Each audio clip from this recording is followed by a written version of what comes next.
Hi hi merry Christmas எல்லாருக்கும். Merry Christmas. Dress கூட அதே மாதிரி போட்டுக்கா. நான் அதே மாதிரி ட்ரெஸ் போட்டிருக்கேன். ஸோ எல்லாருக்கும் வந்து இன்னைக்கு ஒரு எக்ஸைட்மெண்ட்டோட பிக் பாஸ் பக்கம் போகணும்னு பார்த்துருந்தீங்கன்னா, இன்னைக்கு காலையில நாங்களும் அதே வேலையாக தான் இருந்தோம். டேடிக்கு உடம்பு கூட சரியில்லை. அப்படி இருந்தும் நாங்கள் போய் பார்த்ததுல எங்களுக்கு பெரிய டிசப்பாயின்மெண்ட்ஸ் இருந்துச்சு. ஆனால் அந்த ஒரு 3 மணி அந்த மாதிரி ஒரு டைம்ல வந்து எங்களுக்கு வந்து நிறைய வந்து சந்தோஷமான மூமெண்ட்ஸ் கொடுக்கறதுக்கு ரியா வந்துட்டாங்க. அதனால நான் அதுல இருந்து பார்க்கும்போது நல்லா இருந்துச்சு. ஸோ நம்ம பார்வதியோட அம்மா வந்து நம்ம பார்வதி எப்படி கூப்பிடுறாங்களோ அப்படியே நம்மளும் கூப்பிடணும் அப்படின்னு வந்துட்டு நாங்க வந்து இந்த வீடியோ பூரா அப்படிதான் கூப்பிட போறோம். ஏன்னா மூச்சுக்கு 300 தடவை ஜான்சி ராணின்னு சொல்லிட்டாங்க அவங்க. ஸோ ஜான்சி ராணி பார்வதிய ரொம்ப டிசப்பாயிண்டிங் இது. ஒரு எப்பேற்பட்ட லீடரையோ அவங்கள கொண்டுட்டு இது மாதிரி ஒரு கேவலமான ஒரு ஜென்மத்தோட கம்பேர் பண்றது. என்னதான் உங்க பொண்ணு காக்கைக்கும் தன் குஞ்சு பொன் குஞ்சு அது ஓகே, நாங்க ஒத்துக்காம இல்ல. ஆனா இவ்வளவு பெரிய ஷோல வந்து உங்க பொண்ணை போய் ஜான்சி ராணி சொல்ல தேவை. நான் சொல்லுவேன், ஜான்சி ராணின்னு சொல்றதுக்கு தகுதியான ஒரு பொண்ணு அது. நீங்க வந்து ஒரு தமிழ் ப்ரொஃபசர் அப்படின்றப்போ இந்த இந்தியாவோட அதான் தமிழ் ப்ரொஃபசர்ன்றதுனால தமிழ் லீடர்ஸ் யாருன்னு சொல்லிடல அப்படின்னு வந்து நினைச்சிருந்தாங்க. இல்ல அவங்க வந்து இருந்தாலும் அவங்களும் ஒரு பெரிய ராணிமா இல்ல. யார் கூட போய் கம்பேர் பண்றது? இப்போ ஜான்சி ராணி பண்ண அளவுக்கு பிக் பாஸ்ல வந்து யாருமே பண்ணது கிடையாது. அவங்க ஜான்சி ராணின்றவங்க யாரு? ஒரு கேம் ஷோல ஒரு கேரக்டர் அசாசினேட் பண்ணிக்கிட்டு எல்லாரையும் எது தெரிஞ்சு பேசிக்கிட்டு தன்னைத்தானே அசிங்கப்படுத்திக்கிட்டு தன்னை வந்து இல்ல எந்த விதத்துல ஜான்சி ராணி சொல்லிட்டு நீங்க வந்து சாதாரண ஏதோ ஒரு பொண்ணை சொன்னா கூட நான் ஒத்துக்கிறாங்க. ஆனா உங்க பொண்ணு சொல்றதுக்கு எந்த தகுதியும் கிடையாது. எனக்கு எந்த பொண்ணுமே நீங்க ஜான்சி ராணின்ற சொல்றது ஒரு எக்ஸாம்பிள் சொல்றதுக்கு மத்தவங்கள நீ சொன்னா கூட உன் பொண்ணை சொல்றதுக்கு உனக்கு எந்த ரைட்ஸும் இல்ல. நான் சுபிக்ஷாவோட அம்மா வந்து சொல்லட்டும், அவங்களுக்கு அவங்க பொண்ணு அந்த கம்யூனிட்டிக்கு அவங்க வந்து அந்த பொண்ணு ஜான்சி ராணி மாதிரி தெரியலாம். அந்த பொண்ணு கிட்ட ஒரு தப்பும் கிடையாது. நான் அதை சொல்றேன். அத சொன்னா கூட ஏதோ அவங்க கம்யூனிட்டி அவங்க கண்ணுக்கு அந்த பொண்ணு ஜான்சி ராணி தெரியும். உன் பொண்ணு எல்லா அசிங்கத்தையும் பண்ணிட்டு எனக்கு சத்தியமா புரியல. பார்வதி ரசிகர்கள்லாம் என்ன அவ்வளவு நான் என்ன கேட்கணும் அப்படின்னு நினைக்கிறேன்னா, ஜான்சி ராணி அதான் ஒரு கட்டத்துல ஒரு ரொம்ப சின்ன வயசுலயே கல்யாணம் பண்ணிட்டு போயிட்டு ரொம்ப குழந்தைத்தனமா இருந்த அவங்களோட கணவர் இறந்துட்டதுக்கு அப்புறமா கணவரை இறந்தது இல்ல, கணவரை கொலை பண்ணாங்க. கிட்டத்தட்ட இழந்துட்டாங்கல்ல. கணவர் இழந்ததுக்கு அப்புறமா என்ன காரணத்துக்காக இழந்தாங்கன்றதுன்னா அதுக்கு ஒரு ரிவெஞ்ச் எடுக்கிறதுக்கு, அதான் அந்த ரிவெஞ்ச் எடுக்கிறதுக்கு மட்டும் இல்லாம அந்த நாட்டையே தனியா நான் ஒருத்தியா காப்பாத்துவேன் அப்படின்னு தன்னுடைய என்ன சொல்றது குழந்தைத்தனம் எல்லாத்தையும் அந்த நிமிஷத்திலேயே மாத்தி ஒரு ஃபுல் ஆன் ராணியா மாறி தன்னோட பசங்க இன்னைக்கு கூட அவங்க அந்த நேரத்துல அவங்க நினைச்சிருந்தா அந்த காலத்துல பெண்கள் நிறைய பேர் கணவர் இறந்துட்டதுக்கு அப்புறமா ஒரு நாட்டை வந்து ஒரு ஆண் வாரிசு தான் வந்து ஆளணும்னு அந்த காலத்துல பிரிட்டிஷ்காரங்க வேணும்னே ஒரு சட்டத்தை வச்சிருந்தாங்க. அதுவும் எப்படின்னா நல்ல வளர்ந்த பையனா இருக்கணும், அவன் தான் அடுத்த அப்படி இல்லன்னா சின்ன குழந்தைய உட்கார கொடுத்துடணும். சின்ன குழந்தைய வச்சுக்கிட்டு அங்க மினிஸ்டர்னு ஒருத்தர் இருப்பான் பேர் மந்திரின்னு, அவங்க யாருன்னா பிரிட்டிஷர்ஸ் கிட்ட வந்து விலை போயிருந்தா கூட அவங்க சொல்றதுதான் நடக்கும். ஏன்னா குழந்தைக்கு என்ன தெரியும்? அதனால இவங்க ஆட்சி நடத்திட்டு இருப்பாங்க அவங்க பேரை வச்சுக்கிட்டு. ஆண் வாரிசு உனக்கு ஆட்சி செய்ய ஆள் இல்லன்னா நீ வந்து என்கிட்ட ராஜ்யத்தை கொடுத்துட்டு நீ வெளியே போயிடு, அவ்வளவுதான். இப்போ ஜான்சி ராணி அந்த இடத்துல தனியாளா நின்னு தன்னுடைய படைய வந்து விரிவுபடுத்துறது மட்டும் இல்லாம எத்தனையோ ராஜ்யங்களுக்கு போய் அவங்களோட வந்து ஒரு நட்பு பாராட்டி கூட்டிட்டு வந்து அது மூலியமா வந்து நிறைய சண்டைகள் வந்து போட்டு எனக்கு தெரிஞ்சு பிரிட்டிஷர்ஸ வந்து நிறைய ஆண் அரசர்கள் அப்படின்னு சொல்றவங்க கூட வந்து பயந்து தன்னுடைய நாட்டை எழுதி கொடுத்துட்டு அப்படி வந்து அடிமையா இருந்தவங்க எல்லாம் இருக்கும்போது தனியா ஒருத்தவங்க நின்னு அப்படிப்பட்ட ஒரு ராணிய அவங்க அட்லீஸ்ட் ஒரு ஊரை காப்பாத்துறதுக்கு பண்ண மாதிரி இவங்க ஏதாவது ஒரு ஊருக்காக பண்றாங்களா? இல்ல இப்ப அம்மா சொன்ன மாதிரி சுபிக்ஷா ஒரு கம்யூனிட்டியை சார்ந்து வந்திருக்காங்க. அவங்களே ஜான்சி ராணின்னு சொல்ல முடியாது. பட் அந்த ஊருக்கு ஒரு நேமா அவங்க வந்திருக்காங்க. இவங்க கூட இவங்களோட பேர் மணிகர்ணிகாவா இருந்தாலுமே ஜான்சியோட ராணி அப்படின்றதுக்காக தான் வந்து அந்த ஜான்சி இடத்துக்காக ஜான்சி ராணி. இவங்க வந்து மதுரைன்றாங்க. இல்ல மதுரைக்கே ஒரு இழுக்கு இந்த பொண்ணு. மதுரையில தான் கண்ணகி போய் அந்த ஊரே எரிச்சா, புரியுதா? அப்பேற்பட்ட ஊர்ல இருந்து வந்துட்டு நீங்க பண்ண வேண்டிய அசிங்கத்தை பூரா பண்ணிட்டு எனக்கு நீங்க ஏதோ இந்த ஷோக்காக பண்ணிக்கிட்டீங்க, ஏதோ ஒன்னு செஞ்சுக்கிட்டீங்க, அவங்க இஷ்டம். ஆக்சுவலா நேத்து வந்து ஸ்ரீரஞ்சனி வந்து தனியா அமித் கிட்ட போய் சொன்ன வார்த்தைய ரியா மூஞ்சிக்கு நேரா அடிச்சாங்க. நான் சீரியஸ், நான் அப்பயும் சொன்னேன் இப்பயும் சொல்றேன், ரியா அந்த சீசன்ல இருந்து எலிமினேட் ஆனது ஒரு பெரிய ஒரு துரதிர்ஷ்டம். அந்த அவங்க சீசன் வந்திருக்கணும். அரோரா அந்த சீசன் போயிருந்தாங்கன்னா உங்களுக்கு ஆள் அட்ரஸ் தெரிஞ்சவங்க வந்து அவங்க வெளியில போனப்ப எங்களோட வீடியோ போய் பாருங்க, அவங்களுக்காக நாங்க ஆதரவா பேசியிருப்போம். இப்ப வந்து பேசுறாங்க அப்படிலாம் நினைச்சுக்காதீங்க. அந்த பொண்ணு ஷீஸ் a deserving contestant. அதாவது டாப் 5ல வர்றதுக்கு கூட ஒரு தகுதியான ஒரு பொண்ணு. ஜஸ்ட் பிகாஸ் ஓட் பேங்க் இல்லன்றதால இப்ப நீங்க சொல்றீங்கல்ல பிஆர் இருந்தாதான் நியாயமா இருக்கிற பிளேயர் கூட அங்க வர முடியும். இப்போ ஆதிரைக்கு நம்மளுக்கு பிஆர், அவங்க பூர்ணிமா பிஆர் பண்றாங்க, இவங்க பிஆர் பண்றாங்க, வந்த ஸ்பீட்லயே வெளில போயிட்டாங்க. அப்புறம் என்ன பிஆர் பண்ணி என்ன பிரயோஜனம்? இது என்ன பிஆர்? ஒரு நல்ல பிளேயர், நல்ல கண்டஸ்டன்ட், நான் பிரவீன சொல்றேன், கண்டிப்பா செம்ம கண்டஸ்டன்ட், இத்தனைக்கும் அத்தனை சீரியல்ல நடிச்சு அவ்வளவு ஃபேமஸ்ன்றீங்க, பெங்களூரே அவருக்கு வந்து தெரியும்ன்றாங்க, அதுன்றாங்க இதுன்றாங்க, ஆனா அவருக்கு ஓட் போடுறதுக்கு யாருமே இல்ல. ஆக்டிங்ல நான் இதுக்காக போய் இன்ஸ்டிடியூட்ல படிச்சேன்ற இல்ல. ஏன்னா நீங்க ஒண்ணே சொல்லிடுவீங்க, அவர் மேல வந்து செக்ஷுவல் அசால்ட் கேஸ் எல்லாம் வந்து வெளியில போட்டிருந்தாங்கன்ட்டு. ஏன் வாட்டர்மெலன் ஸ்டார் மேல இல்லையா? அவரெல்லாம் வச்சுக்கிட்டு இவரை வெளில அனுப்புனாங்க. அப்படின்னு இவர் வந்து இது பாவம் பண்ணிட்டாரு, அவர் வந்து அப்படியே சரியா பண்ணிட்டாரு. நாங்க அவரோட பர்சனலுக்கே போல, நாங்க பிக் பாஸ் வீட்டுக்குள்ள ஒரு கண்டஸ்டன்ட்டா என்ன பண்ணாரு, வீட்டுக்குள்ள அவருக்கு வந்து ஒரு ப்ராப்பரான பிஆர் இல்லாததால, அவருக்கான ஓட் பேங்க் இல்லாததால, அவரு செய்யற நல்ல விஷயங்களை எடுத்து சொல்றதுக்கு யாருமே இல்லாததால அவங்க வெளில போயிட்டாரு. ஏன் அப்சரா சிஜே ஏன் போனோம்? அவங்க டாஸ்க் அவ்வளவு சூப்பரா ஆடினாங்க. இன்டர்நேஷனல்ல ஒரு விமன் கூட சேர்ந்து அவங்களுக்கு பிஆர் வைக்கணும்னா வைக்க தெரியாதாங்க? இல்ல வெச்ச பிஆர் தான் தண்டமா வேலை பார்த்தாங்களா? தெரியல. எடுத்து போட்டு ஒரு விஷயத்த சொல்லலன்னா அப்புறம் அவங்களுக்கு இன்னைக்கு கானா வினோத்துக்கு, திவ்யாக்கு, பார்வதிக்கு எல்லாருக்குமே பிஆர் இருக்கு. அந்த பிஆர் கம்ருதீன், அப்புறம் வந்து அங்க இருக்கிற விக்ரம், எல்லாரும் அமித் பார்கவ், எல்லாருக்கும் பிஆர் இருக்காங்க. அவங்க எல்லாருமே அவங்க என்ன செஞ்சாங்கன்றதை எடுத்து எடுத்து போடுறதுக்கு தான் இங்க வந்து அவங்க வீட்டுல இருக்காங்களான்றதுக்காவது ஒரு இது இருக்கு. கனி, சபரி எல்லாருக்குமே தான் சொல்றேன், எல்லாருக்கும் இருக்காங்க. சோ அந்த மாதிரி கண்டஸ்டன்ஸ் எல்லாருமே இந்த பிஆர்ன்ற ஒரு விஷயம் இல்லாததால வெளியில போயிட்டதுனால நம்ம யாரெல்லாம் உட்காந்து பாத்துக்கிட்டு இருக்கிறோம். கண்டிப்பா. சுபிக்ஷா வந்து அந்த ஊருக்கு அவங்க ஒரு அட்ரஸா வந்து அவங்க அட்லீஸ்ட் அந்த மீனவ கம்யூனிட்டிக்காக பேசுறதுக்கு ஒரு ஆளாவது இருந்தாங்க. அப்சரா சிஜே ஒரு டிரான்ஸ்ஜெண்டர் கம்யூனிட்டியை வந்து இது பண்ணிட்டு வந்தவங்களாவது இருந்தாங்க. இவங்களெல்லாம் நீங்க ஜான்சி ராணின்னு சொன்னா கூட ஒத்துக்க முடியாதுனாலும் சரி, ஏதோ அப்படின்னாவது நம்ம எடுத்துக்கலாம். நீங்க திவ்யாவை சொன்னாலும் நான் ஒத்துக்க மாட்டேன். இந்த ஆக்டர்ஸ் கம்யூனிட்டியில இருக்கிற யாரை சொன்னீங்களாலுமே ஒத்துக்க முடியாதுங்க. கண்டிப்பா. ஆக்டிங் ஃபீல்ட்ல இருந்து வந்துட்டு என்ன ஆக்டிங் ஃப்ரெட்டர்னிட்டியை வந்து என்ன சொல்றது, ஓட் பேங்கா வச்சிருக்காங்க. இல்ல அத வந்து ஒரு மூலதனமா போட்டு இல்லமா அத ரெப்ரசன்ட் பண்ணி நீங்க என்ன பண்ண போறீங்க?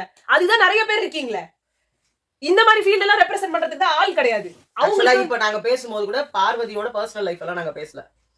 பார்வதியோட பர்சனல் தான் பிபிக்குள்ள அவங்க பண்ண பர்சனல் லைஃப், பிபில பண்ற லைஃப் உள்ள வந்து அவங்க அம்மா வந்து அட்லீஸ்ட் ஒரு சின்ன கண்டிப்பாவது கண்டிச்சிருந்தாங்கன்னா எல்லாருக்குமே வந்து ஒரு ஐ ஓபனர். எனக்கு அவங்க கண்டிக்க கூட என்னமோ பண்ணிட்டு போட்டோம். அவங்க அரோராக்கு நீ இப்படி இருக்கணும், நீ இப்படி எல்லாம் போயிடக்கூடாது, அப்படிலாம் போயிடக்கூடாது அட்வைஸ். திவ்யாவை பார்த்தாலே அப்பத்தான்றாங்க. நீங்க அப்பத்தா, நீயே அப்பத்தா, என்ன அப்பத்தா? அவங்க அப்பதான் கத்துவாங்க, இவங்க அப்பத்தாவா? என்னமோ விக்ரம்க்கு வந்துட்டு அவர் வந்து சைலண்டா வந்து ஒண்ணு பண்ணுவாரு, காமெடின்ற பேர்ல ஒண்ணு பண்ணுவார். இதெல்லாம் நீங்க தெரிஞ்சு வச்சுக்கிட்டு வரீங்க, ஒவ்வொருத்தருக்கும் அடிக்கிறீங்க. ஆனா அது கமருதீன் பார்வதிக்கு மட்டும் ஒண்ணுமே வரல. வாய் திறக்க மாட்டாங்க. கமருதீன் கிட்ட நீ உன்னோட இது நீங்க நல்லா வரணும்பா, ஓ நல்லா வரணும், நீங்க ஆக்டிங் ஃபீல்ட்ல நல்லா வரணும். ஏன்னா திவ்யாவோட அப்பா அம்மா வந்துட்டு சாண்ட்ராவை கேட்கலன்னு சொல்லும் போது எங்களுக்கு என்ன கோவம் வந்ததோ அதேதான் இப்ப அவங்க வந்து கமருதீனை கேட்காததோ இல்ல அவங்க பொண்ணையே கேட்காததோ கோவம் வருது. எனக்கு இதுல ஒண்ணு சொல்லணும். இங்க வந்து நேத்து வந்து எல்லாரும் கேவலமான ஒரு அப்பா அம்மா, திவ்யாவோட அப்பா அம்மா எவ்வளவு வன்மம், எல்லாரும் சைலண்டா தானே போனாங்க அப்படின்னு சொன்னா எல்லாரு கதையும் வேற, திவ்யாவோட கதை வேற. திவ்யாவுக்கு அவ்வளோ அடி, செம்ம அடி விழுந்தது. ஸ்ரீரஞ்சனி உங்களுக்கு கம்முன்னு போன மாதிரி ஃபீல் ஆகுதா? அப்ப நீங்க எல்லாம் கவனிக்கவே இல்லைன்னு அர்த்தம். ஒவ்வொருத்தரும் வந்து எவ்வளவு ஒவ்வொருத்தர்கிட்ட யார் யார் மூலியமா அவங்களுக்கு என்னென்ன பிரச்சனை இருக்கோ அதை தான் சொல்றதுக்கு தான் இது. ஒண்ணும் பண்ணல. சாண்ட்ரா வீட்ல இருந்து வரும்போது பிரஜன் காரி துப்புனாரு பார்வதிய. என்ன நேரா அவர் எதையுமே சொல்லல, ஏன்னா நேரா அவர் யார்கிட்டயுமே பேசல. அவர் சுத்தமா அழகா உட்கார்ந்து ஒரு பொண்டாட்டி கிட்ட மட்டும் சொல்லிட்டு போயிட்டாரு.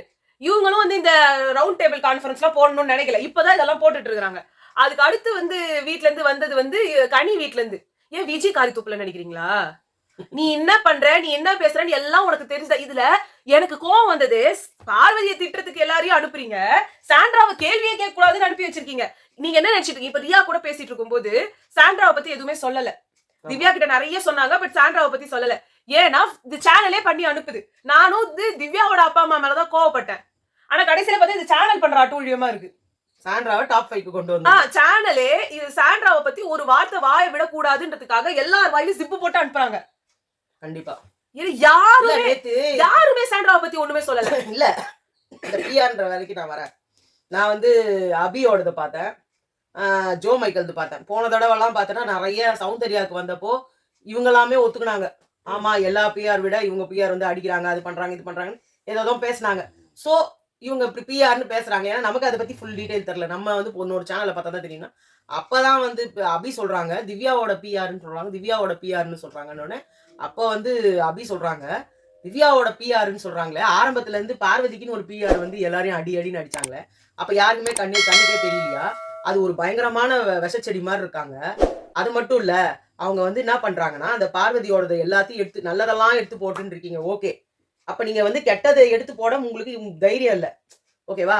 பிஆர்ன்ற பேர்ல அன்னைக்கு ராத்திரி ஒரு விஷயம் நடந்தது.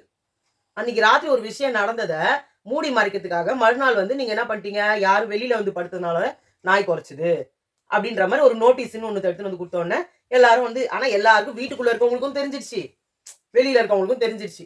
அவங்க என்ன சொல்றாங்க, பிபி டீமே இதுக்கு உடந்த பார்வதிக்கு அவ்வளவு முட்டு கொடுக்குறாங்க. ஆனா இன்னொன்னு சொல்லணும், ஜியோ ஹாட் ஸ்டார்ல வந்து நீங்க எவ்வளவு கேவலம் சொல்றீங்களோ, அவங்க அப்பா பேசுனதை எடுத்து போட்டு பார்வதி தாக்கப்பட்டார் அப்படின்னு மாறிட செஞ்சிருவேன் அந்த சீனை போட்டு போடுறாங்க.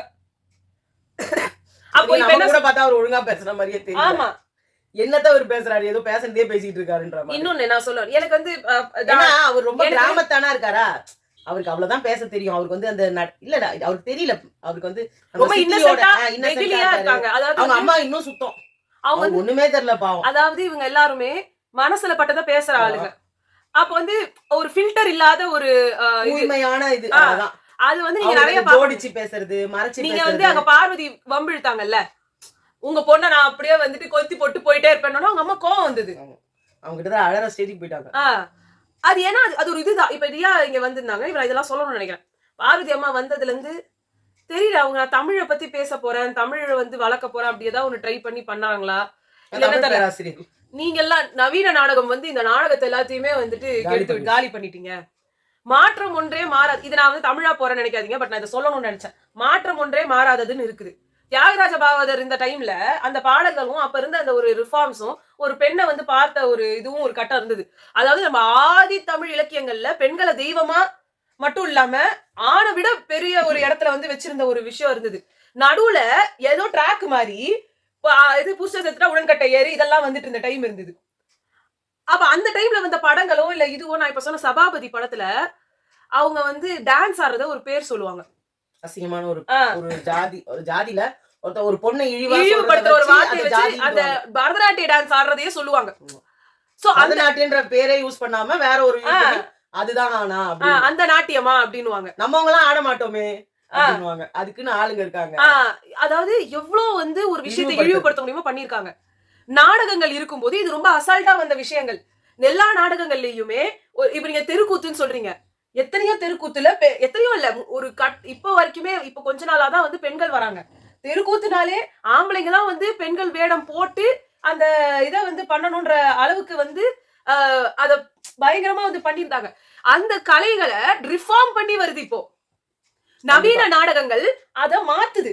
நீங்க எல்லா ஐடியாலஜிய மறுபடியும் மாத்துது. அந்த நவீன இதுங்கெல்லாம் யூஸ் பண்ணாம திரும்ப புராணங்கள், இதிகாசங்கள் அதையே சொல்லிக்கிட்டே இருந்தா அது ஆல்ரெடி பார்த்தாச்சு. எத்தனை மகாபாரத சீரியல் பார்த்தாச்சு, எத்தனை ராமாயணம் பார்த்தாச்சு, மகாபாரதத்திலே குட்டி குட்டி கொஞ்சம் கதையா பார்த்தாச்சு. அப்புறம் மகாபாரதத்துல உள்ள குட்டி மறுபடியும் சிலப்பதிகாரம், இது குண்டலகேசி இல்ல வளையாபதி இதோட கதைகள் எல்லாம் எடுத்துட்டு வந்து எல்லாம் சரி. நவீனமா இப்ப இருக்கிற மனுஷனுக்கு பாமர மக்களுக்கு புரியற ஒரு இதுவும் இருக்குல்ல. இப்போ இருக்கிற அந்த ஜெனரேஷன் நடைமுறை தமிழ்ல இருக்கணும்ன்றதே பெரிய விஷயம். அப்ப நவீன நாடகம் வரதானே செய்யும்.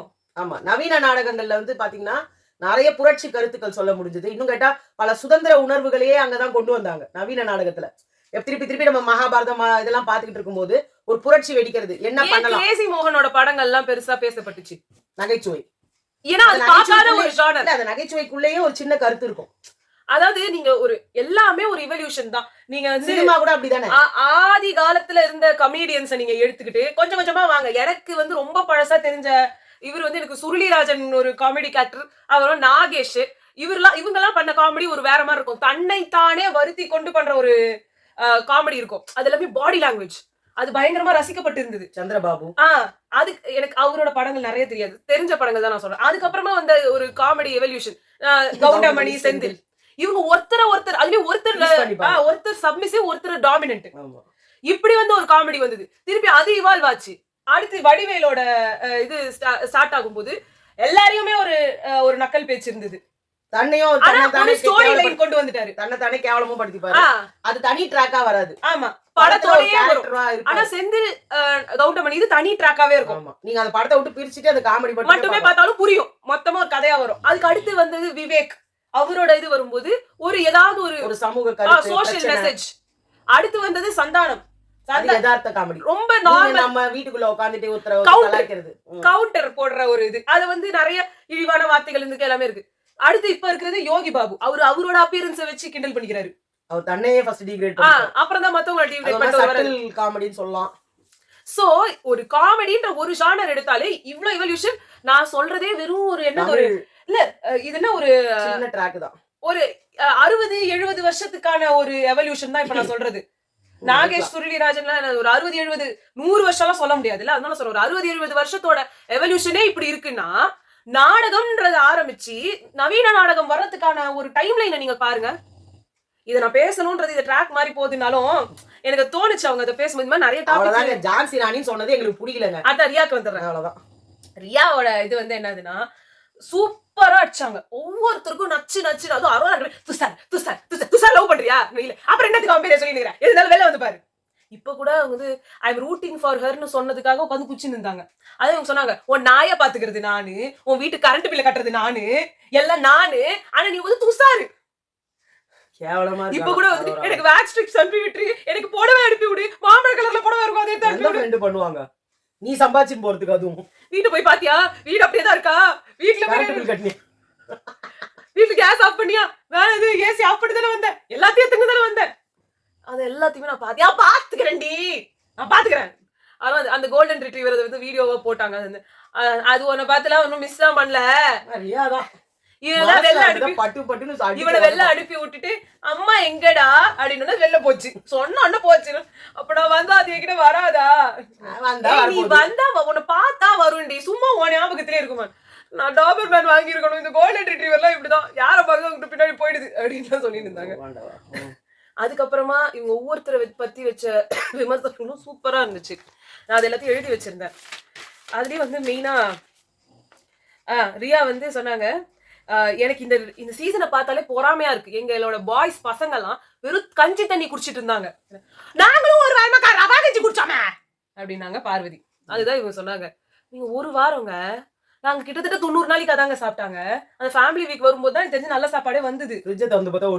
இப்பெல்லாம் திறந்தாலே அதான் சொன்னாங்க. சபரியை வந்து சொன்னாங்க, வெளில ஒரு ஷோ வச்சு எல்லாரையும் கலாய்ச்சல்ல, என்ன பண்ணி என்ன கீச்சிங்க 80 நாளா நீ என்ன கீச்ச. அப்புறமா வந்து அதான் சொன்னாங்க, ஒண்ணுமே பண்ணாம இவ்வளவு தூரம் வந்தது நீ தாண்டா. அப்புறமா சாண்ட்ராக்கு வந்து சொன்னாங்க, வாரம் பயங்கர நாளா ஐயோ ஐயோ ஐயோ ஐயோ ஐயோன்னு சில்லறைய சதற விட்டுட்டு இருந்தா அப்படியே போயிடுச்சு. அழுவுறீங்க, லைவ திறந்தா அழுவுறீங்க, ஆஃப் பண்ணிடுறேன். அப்புறம் கொஞ்ச நேரம் லைவ திறந்தா அழுவுறீங்க, ஐயோன்னு இருந்தது. இப்பதான் ஏதோ கொஞ்சம் சிரிச்சு ஏதோ பண்ணிட்டு இருக்கீங்க. அமித் கிட்ட இருந்து பாரு கிட்ட இருந்து தள்ளி வந்தீங்கனாலே நீ எல்லாமே சூப்பரா நடந்துரும். ஏன்னா அவங்களோட மைண்ட்ல அவங்க என்ன யோசிக்கிறாங்களோ அதெல்லாம் உங்க மேல இன்ஃபுளுன்ஸ் ஆகுது. இதேதான் அவங்க வைஃப் சொல்லிட்டு போனாங்க. ஆனாலும் திருந்த மாட்டான். ஆமா. அப்புறம் பார்வதி சொன்னாங்க, என்னை பத்தி பேச்சா இருக்கணும், நான் வந்துட்டு இங்க பேர் அந்நிய சக்திகள்லாம் இருக்குதம்மா, இங்க நம்ம இதெல்லாம் பார்க்க வேணாம், நம்மளுக்கு வன்மம், எல்லாரும் வன்மம், ஏன் வெளியே போயிடு. அதான் அந்த பார்வதிக்கு வந்து சொன்னாங்க, எப்பயுமே உங்களுக்குள்ள ஒரு வன்மம் இருந்துகிட்டே இருக்கும். இவங்க வாங்க போங்கன்னு பேசுறாங்க, அவங்க வாடி போடின்றாங்க. அவங்க எல்லாரையும் வாடி போடி, வாடா போடா, மரியாதையாவே வளர்க்கலாமா. அதான் பிளான் போட்டு வந்து உள்ள வந்திருக்கீங்க. 80 நாளுக்கான பிளான் போட்டு, ஐயோ ஆமா நீ சொல்லுமா, நான் பிளான் போட்டு வந்தேன். உங்க அம்மா உங்க எபிசோடையே பார்த்தாங்களானே தெரியல. அவங்க எதோ வளர்றாங்க. அப்புறம் நீங்க இதை போய் கேட்டீங்கன்னா இதை எப்படி அவங்க சொல்லுவாங்க. அதான் நான் நினைக்கிறேன் அவங்க வந்து வேற பிக் பாஸ் பாத்துருப்பாங்க. அதான் அரோரா கிட்ட இனிமே இந்த பொண்ணு கிட்ட மட்டும் வராதீங்க அப்படின்னாங்க. அரோரா நான் கூட பயந்தேன் தெரியுமா, நீ அந்த மால்ல வந்து சண்டை போட்டல, அந்த மாதிரி இங்க யாரா வந்து ஏதாவது சண்டை போட்டுருவியோ அப்படின்னு. நான் தான் நல்லா தானே கேட்டு விட்டேன், இதுக்கு மேலே என்ன கேட்க சொல்றேன். இல்ல இதுவும் மேல ஏதாவது போய் கைகளை பாவுன்னு நினைச்சீங்க, அது நடக்கல. அதுக்கு சொல்றாங்க பார்வதி, என்ன பண்ணுவீங்க வெளியில இருந்தா கதையே வேறனாங்க, என்ன பண்ணுவீங்க வெளியே இருந்தா, கை பேசுமா, அப்ப எங்க கை என்ன பண்ணும், இத அவங்க அடிப்பேன்னு அவங்க சொன்னாங்களா. அதுவும் உங்க அம்மா பக்கத்துல வச்சுக்கிட்டே நீ பேசுற. ஆமா. ஆக்சுவலா அவங்க எதிர்பார்த்தது எல்லாமே வந்து அவங்க அம்மா வந்து திட்ட, சிம்பத்தி கார்டு தூக்க, பயங்கரமா வேர்ட்ஸ் வந்து உழ, எல்லாமே நடக்கல. சுபிக்ஷாக்கு வந்து சொன்னாங்க, நீங்க ரொம்ப ஜெனுவினா இருக்கீங்க, நீங்க யாரையுமே ஹர்ட் பண்ணாம விளையாடுறீங்க.